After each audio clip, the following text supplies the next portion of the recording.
इस वीडियो को पूरी देखना, पूरी देखने के बाद में शेयर जरूर कर देना, ताकि वीडियो देख के ही पता चलेगी आपको कि कौन अपना है कौन पराया है। चलो चलते हैं कहानी की ओर।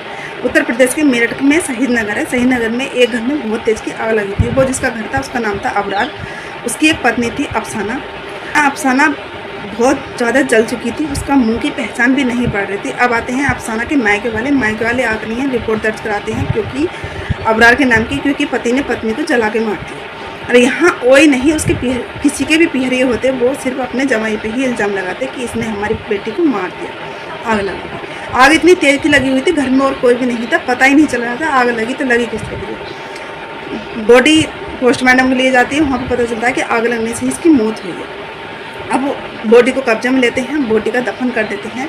जब लाश का दफन कर देते हैं उसके बाद में 1 महीने बाद एक बाजार में घूमती हुई अफसाना दिखाई देती है एक व्यक्ति को। वो पूछता है कि आप तो अफसाना हो, और बोलती है कि मैं अफसाना नहीं, मैं तो नीसा हूँ। ये सब बोलती है। साड़ी पहनी हुई थी, मांग में सिंदूर वगैरह सब कुछ भर रखा था। अब अफसाना बाजार में घूमी, एक व्यक्ति ने देखी, एक व्यक्ति ने उसको टोक दिया, दूसरे ने देखी, दूसरे ने उसको टोका नहीं। उन्होंने सोचा कि मेरी आंखों को धोखा हुआ होगा। पर वहीं एक लड़की की और गुमशुदा की रिपोर्ट दर्ज थी जिसका नाम था जीनत।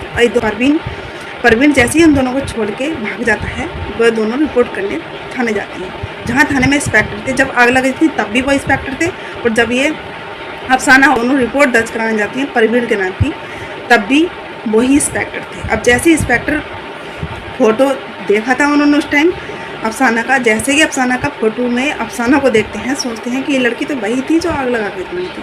अब वो 2 मिनट उन्हें टाइम देते हैं और बाहर जाते हैं, बोलते हैं कि तुम 2 मिनट बैठो, मैं अभी आया।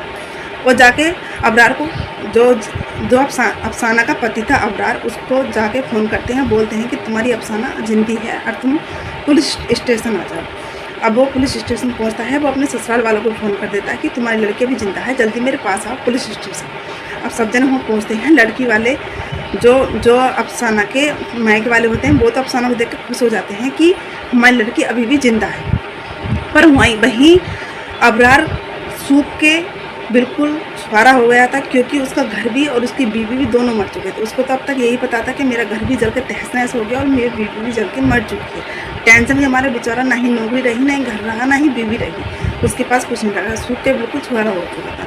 दूसरा पार्ट देखने के लिए दूसरा पार्ट मिस मत करना, ताकि उसमें यही पता चलेगा दूसरे पार्ट में आपको कि जो जलने वाली थी वो कौन थी। मिलते हैं अगले वीडियो के साथ।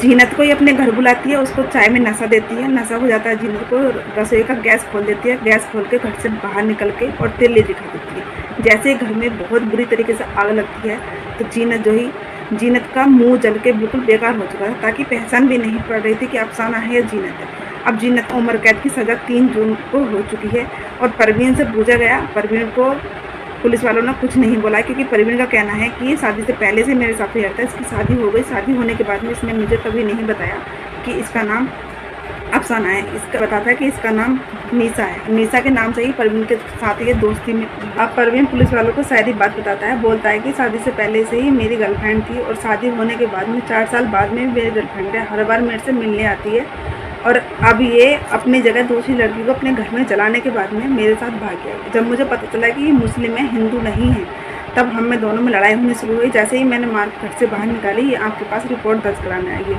तब जाके आपने पहचाना है कि ये तो अफसाना है, तब जाके इसकी सारी पोल उठती है।